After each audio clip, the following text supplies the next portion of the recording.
Hi guys, welcome back. We're here to catch up on Phantasma by Kaylie Smith. I thought I would do different lighting tonight. The background, I got this from Michael's and it's kind of spooky. I like it. It's Edgar Allan Poe's line that they have and it lights up on the side. But anyway, you don't need to know about that. So I'm trying to get it, it's on my pillow.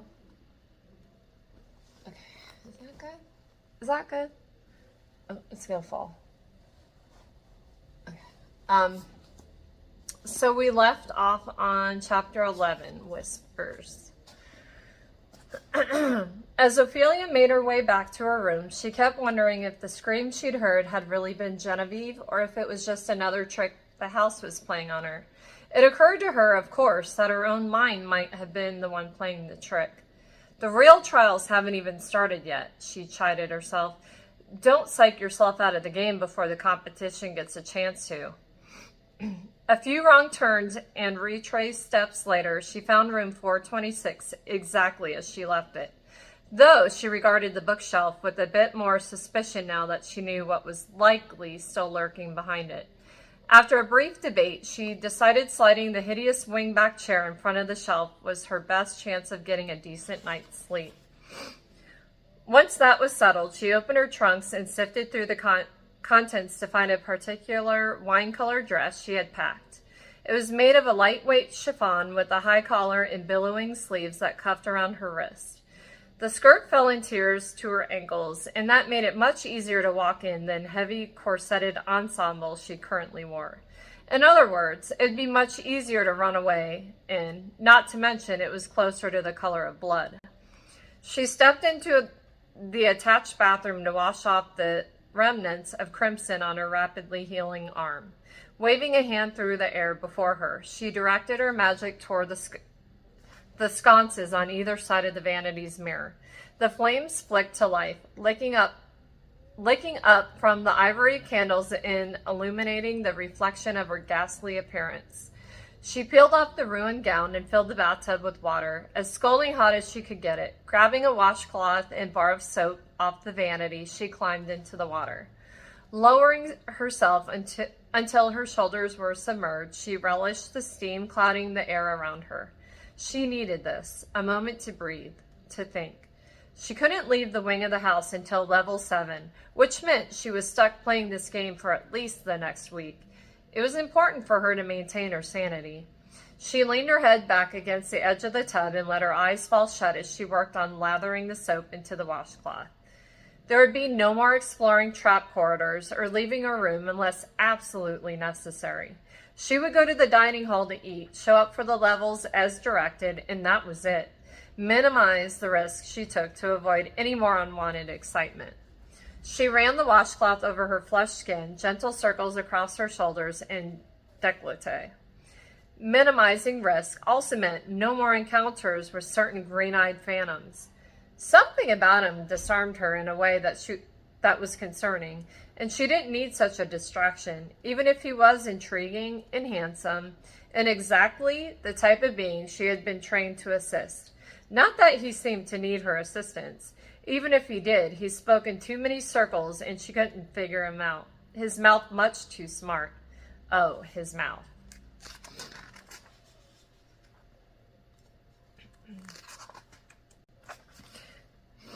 She wondered what it would be like to have that mouth on her skin, running along her clavicle, over her chest, down her stomach to her.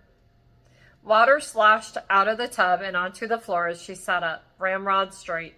The washcloth in her hand had been trailing down the planes of her stomach before she realized what she was doing, what she was thinking about. She hurried to finish bathing and drain the tub. Drying off and getting dressed for bed with lightning speed, she tucked herself beneath the covers and ordered herself to get some sleep.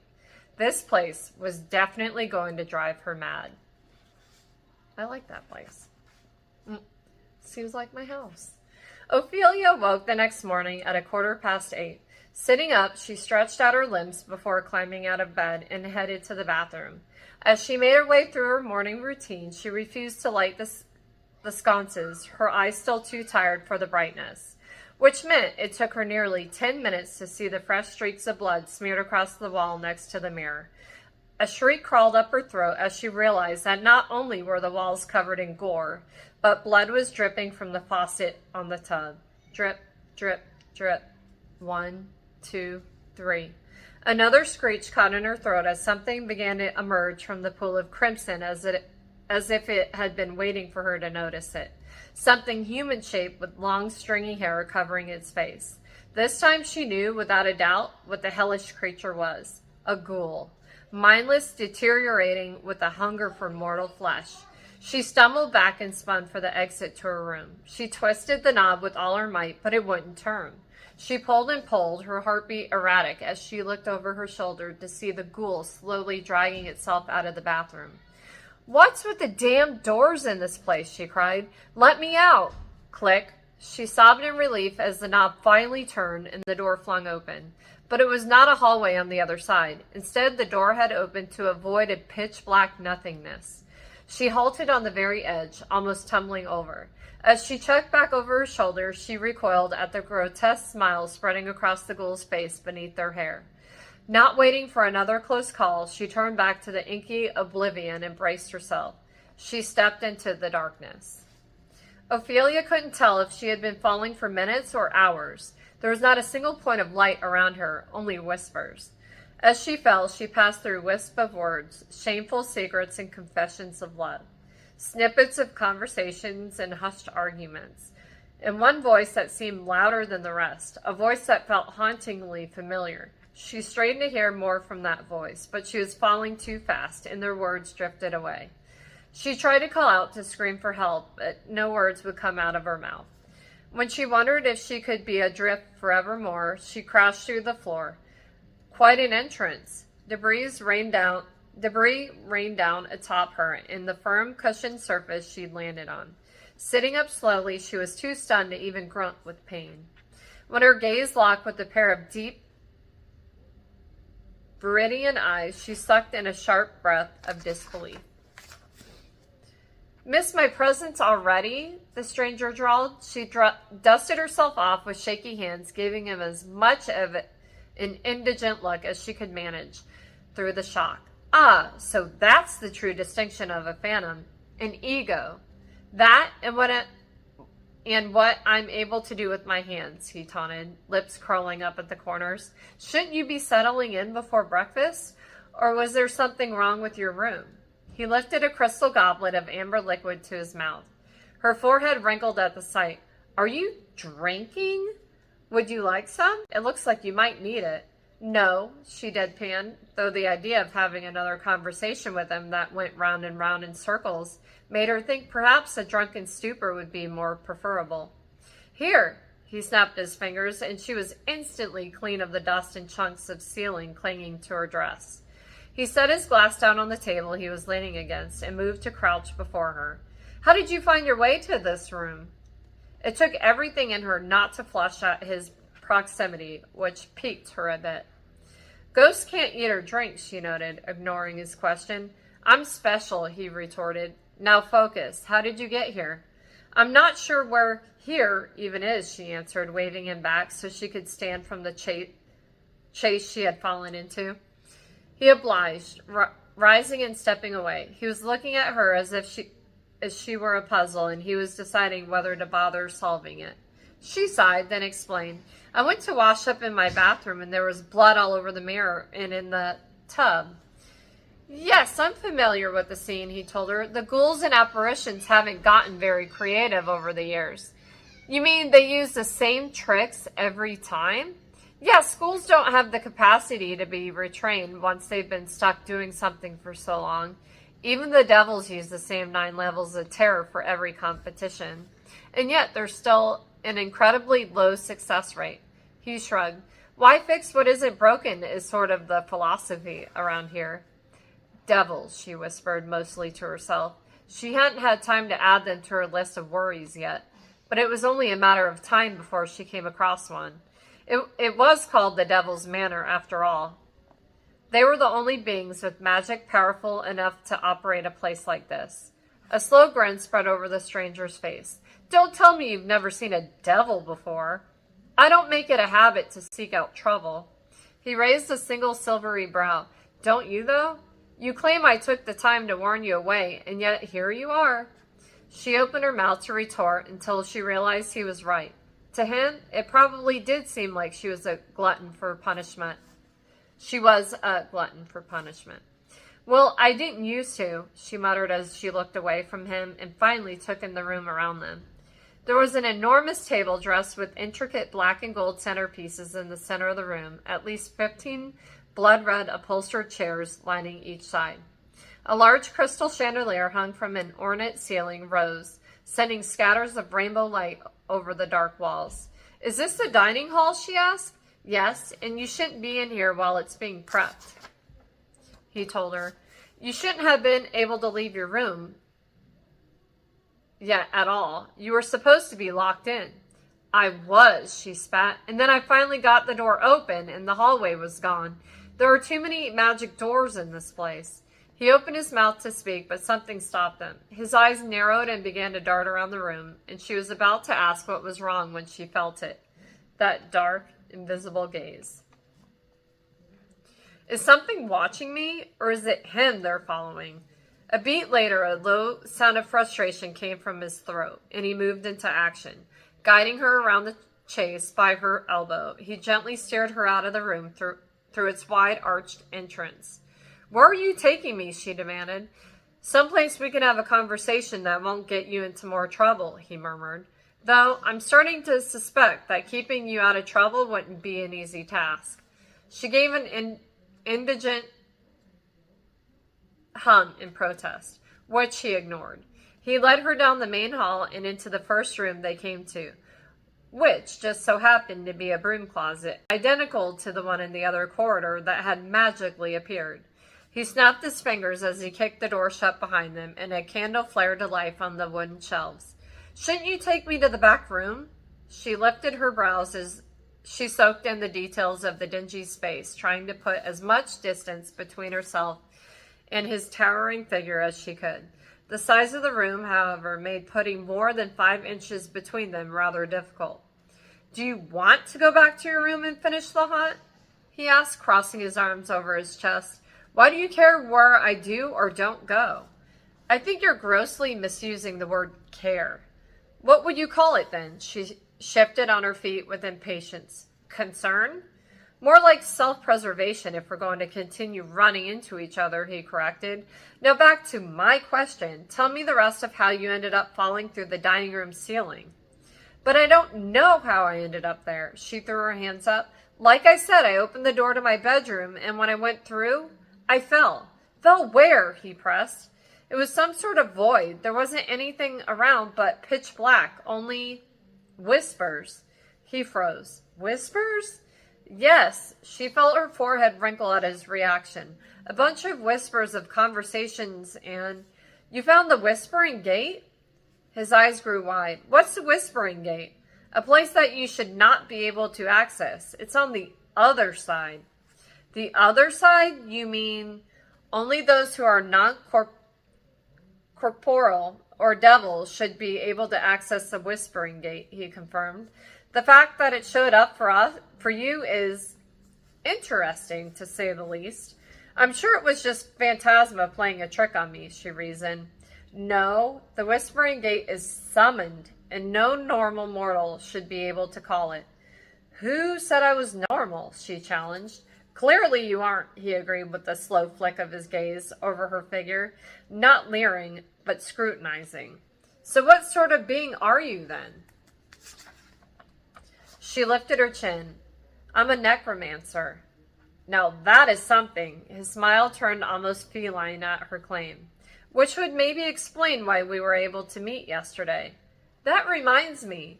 Why do you think I wasn't able to see you then? And why did you bother to warn me away? Isn't everyone here supposed to want people to enter the competition? There are wards around the perimeter of the estate to stop passing mortals from being able to interact with any beings beyond them unless they enter the competition.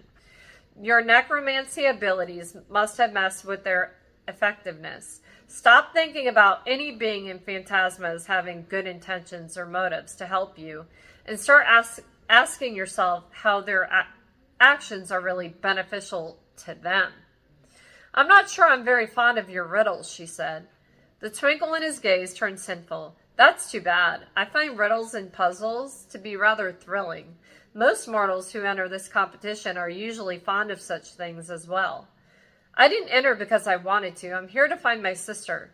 He didn't need to know all the murky details, like the fact that Ophelia was actually just making a very strong, educated guess that this was where Genevieve had run off to. I need to find her and convince her to come home before she can get herself killed. Don't you think of your sister, if your sister came here or of her own volition, that she knows exactly what she signed up for? Ophelia shook her head. Genevieve can be impulsive. I worry she didn't understand the full scope of what she was signing up for. If you're both already here, though, wouldn't you like to see if you could win? I don't care about winning. I don't care about whatever prize this hellish place is promising. I just care about getting my sister home. She tore her eyes away from him when she felt tears prick at their corners. She would not show him any sign of vulnerability. She didn't leave me much to go off of, and no one here will tell me if they've even seen her. Oh, and that she wrote in her diary that she's trying to find someone named Gabriel. His eyes flashed when she spoke the name, and her guard immediately went up. Do you know a Gabriel? She demanded. His expression was carefully blank. I know many people. That isn't a real answer, she chided. And if you're not going to be helpful, then I would like it if you stopped holding me hostage in this broom closet. You shouldn't be exploring right now, he warned. If the wrong person catches you outside of your room during a haunt, they'll know you're different. And who said I couldn't be helpful? What if I told you I could make you get to your sister? Now she was the one who crossed her arms. And at what cost would you help me do that? You're catching on, he murmured. I offered to help you yesterday, you know, she revealed. And you pretty much told me that wouldn't be a good idea for my own health. Now, if you'll excuse me, I'd like to go, please. Surprise shined in his eyes. You offered to help me? Yes, I'm a necromancer. Helping wayward ghosts is part of our job description. His expression shifted to something like thoughtfulness. What is your name? She stared at him for a long time, deciding if she should risk giving it over this time. He gave a dramatic sigh. If I give you my name first, would that help? Probably, she answered. You can call me Blackwell. It's nice to officially make your acquaintance. A long pause, then Ophelia Grimm. Ophelia, he repeated, tasting every syllable. Her name on his tongue sounded like a wicked prayer. You are exactly the person I've been waiting for. Chapter 12, Fair Game. Ophelia looked at the stranger, Blackwell, as if he had just grown a second head. What are you talking about? I have a bargain for you, he told her. Sorry, but my offer to help you has expired. I'm not giving you anything, and I certainly am not going to trust someone who chooses to work for a place like this. Ophelia made a step past him, but he shifted to block her path. Didn't I tell you that I'm not part of Phantasma's staff? Not exactly, she echoed his words from earlier. Wicked delight lit up his eyes, as if he were a cat who'd found a mouse that might learn to equally enjoy the game. I'm not working against you like the others, he vowed. In fact, I'll do the exact opposite. I'll help you win this competition. Ophelia dropped her arms in shock. How? You cannot leave this wing to look for your sister until you manage to survive the first 7 levels. From experience, at least half the contestants in this competition will die or forfeit by level 5, he told her. But I can make sure you survive long enough to reach the last 2 levels, and then you'll be able to learn your sister's fate. All I need from you is a blood bargain. A blood bargain? A wild giggle escaped her throat at the ludicrous idea. Any being that possessed magic could offer a blood bargain to someone, an oath that was unbreakable until every term was fulfilled exactly. And the consequences of such contracts with more powerful beings, like devils, were unavoidable even in death. I don't make blood bargains with rogue phantoms, or anyone else for that matter. Even as she spoke the words, however, she had to admit he had intrigued her greatly. If he really could help her survive this hell house and make sure she didn't have to deal with any more demonic surprises coming out of her bathtub, she could hardly put a price on the value of that. After all, her mother had always warned her not to make deals with devils, but never told her anything about making them with ghosts. Blackwell leaned forward until their gazes were level with one another, the tips of their noses nearly touching. No one has ever turned me down before. She felt her face twist into a mocking expression at his words, but her traitorous pulse was beating erratically at his further proximity. He smiled faintly at vanilla and tobacco, and it inked her greatly that she found it to be a delicious combination. Clearing her throat, she retorted, "I'd say I find that fact surprising, except it is not least bit shocking that any fool willing to enter this place would also be willing to enter such a foolish pact. Good day, Blackwell, and don't you dare follow me." This time she shouldered past him without hesitation and pushed her way out of the closet.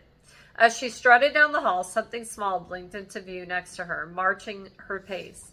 "Hello, Cat," she grumbled. "Did you come to plead his case? Or do you just get a kick out of watching me stumble around this wretched place?" "The latter, definitely," Blackwell's voice rang out behind her. Ophelia didn't bother looking back at the Phantom as she snapped, "I thought I told you not to follow me? I apologize if I give you the impression that I do what I'm told." His tone was anything but apologetic.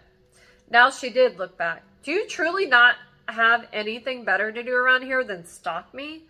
He was strolling leisurely behind her, hands shoved in his pockets. It was odd to see a ghost walk so casually. Usually they hovered. She was again struck with the desire to know more about him. Phantoms were rare, and her knowledge of their abilities was much shallower than that of other ghosts. It took everything in her to shove her curiosity out of reach. "I was trying to be helpful," he insisted. "You were not," she scuffed as she hooked a sharp right down another hall. A blood bargain is almost never beneficial for anyone but the one offering it. Before she could take another step, he blinked directly into her pathway, causing her to pull up short before she smacked right into him. "You're going the wrong way," he advised, "and you didn't give me a chance to tell you what the price of the bargain was." Ophelia couldn't stop herself from saying, "Fine. If that's the only way to get you to go the hell away, I'll bite. What is it you're offering?" "Don't forget, you keep finding me." He gave her a pointed look, and she was already regretting giving in to his antics. "Yes, and I'm starting to wonder if it would have been less hassle to just get murdered by the ghoul in my bathroom." "They wouldn't have fatally harmed you on the very first day," he offered. "They like to play with their victims for a little while first." "You have a response for everything, don't you?" "Yes," he winked, and she hated herself for thinking that the gesture was attractive. She couldn't help it, though. Everything about him was frustratingly attractive. It was hard not to be keenly aware of the fact that he kept taking up all her space. Annoyingly, he seemed to be just as aware of his attractiveness, which was really starting to grate on her nerves. He was the sort of man that thought his face could get him anything he wanted, and she was determined not to prove him correct. "Are you at least going to help me get back to my room first?" she quipped. The cat was being more helpful, honestly. "This way," he blinked out of sight and reappeared down the hall behind her, unperturbed by her obvious annoyance. She sighed and pivoted, her gown swishing with the movement. Poe mewed as he winked out to reappear beside Blackwell, who scooped the creature up in stride. Ophelia tried to memorize the way back to her room as she followed, not wanting to have to rely on him again. When they finally stopped in front of the door, she hesitated, worried about what she might find inside. "Here's the first term of my offer," Blackwell said as he let Poe drop to the ground. "I will clean up any haunts that you may accidentally stumble upon outside of the 9 levels. Within the levels, however, you will have to do the work yourself, but I can assist." He opened her bedroom door and waved for her to step over the threshold before him.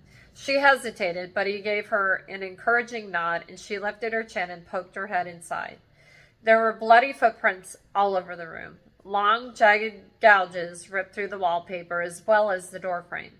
She shuffled forward, and Blackwell began to close the door behind them, letting Poe slip through at the last second, before pushing it all the way shut. The cat went straight for her bed, paddling his white paws into the comforter before curling up on the corner. Ophelia opened her mouth to comment on the state of the room, but shrieked instead. The bloody ghoul was dragging itself into the bathroom. She stumbled back a step, right into Blackwell's surprisingly hard body. His muscles were even more toned than she had imagined they'd be. She felt his chest vibrate with quiet laughter against her back as he leaned his mouth down to her ear and drawled, "Watch this." Lifting a hand, he gave a sharp snap of his fingers, and it all disappeared. The ghoul, the blood, the scratches, everything cleared in less than a second. She swallowed. "Where did it go?" "Somewhere on the other side. I can move things in and out of this corporeal plane." She tilted her head. "Is that something all phantoms can do? And if you intercept all of the haunts around me, is that considered cheating?" "I don't know any other phantoms," he admitted, "and if it's not against the rules you were given before you entered, it's fair game." "All right then, enough beating around the bush." She spun toward him. "You show me what you're capable of, so what exactly do you want in return?" "That key, I assume?" "Angel, you have not seen even a modicum of what I am capable of," he told her, his green eyes flickering down her figure with an emotion she couldn't quite catch before turning more serious.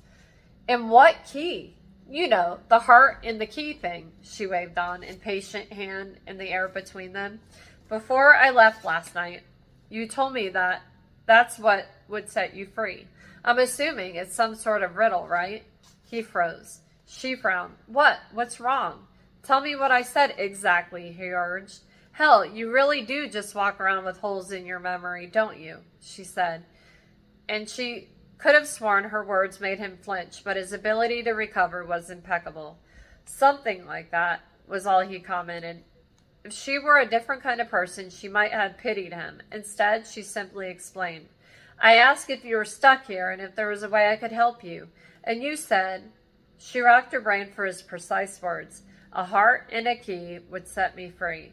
But you should hope we do not meet again, Angel."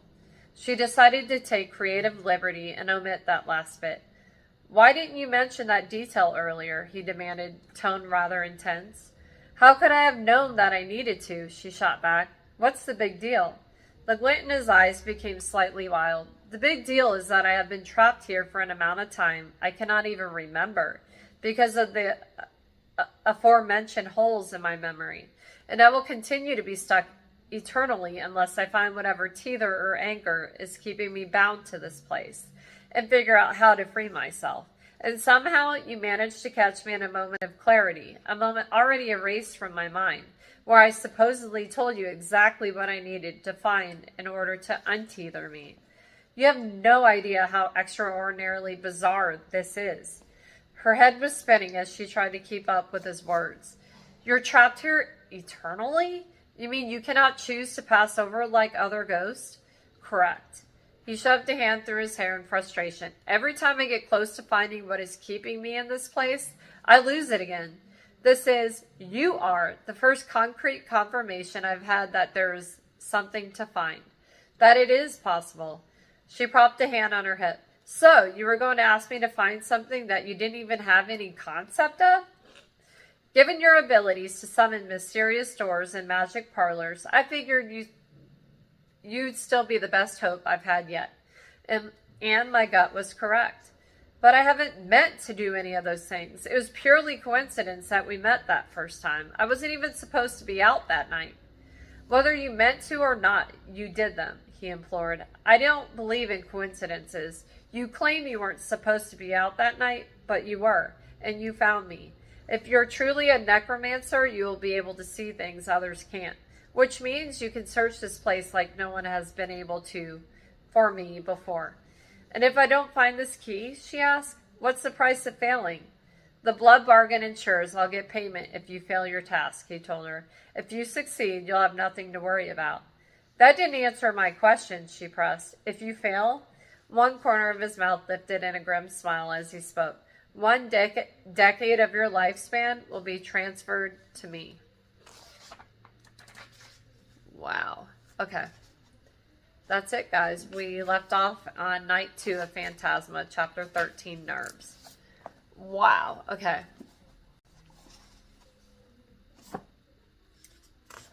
Wow. Have we already written that much? I guess so. But anyway, that's all I see is black and white because it's my sleepy time. But I know on camera it's not black and white. But this is definitely like Hunger Games, but horror.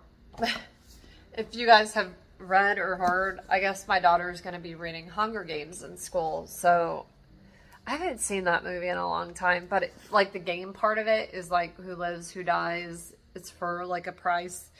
And this one's just involves ghosts. It's pretty cool though. Definitely not my normal read, but I'm glad I started it because it's definitely like Hunger Games. Yeah, so he's probably going to be her romantic fling or whatever. And do you think he's a devil? Like, she's supposed to be against? I don't know if he's playing tricks on her or if it's real. And I guess that's part of the whole question in this book is what's actually real and what's fake. Just like the house they're in. Like, are these apparitions, are these ghosts making her see things that aren't there? Obviously, that's what it's doing. It's trying to scare people out of it. So yeah, it's like mind games, just like in Hunger Games. Same sort of thing. But thank you guys for being here, and it is hard to read aloud, especially different, but this book has words, like if I went back and edited every little thing, it wouldn't be what it is. So I just stumble over my words like it would be if I was a teacher reading it to my students. No one's perfect. But I hope you like that background. I think it's pretty cool. I think it kind of goes with the gothic realm of it, I guess. So, yeah. Maybe tomorrow I'll do the ghost one. That one doesn't light up though, so it's harder to do. But thank you guys for being here, and I will see you hopefully tomorrow, or like I said, when I film this, it takes me a day to edit it. So it's the following day. So yeah, I'm a little behind, but just wait for me. It's worth it. I promise. All right, guys. Thanks for being here. Bye.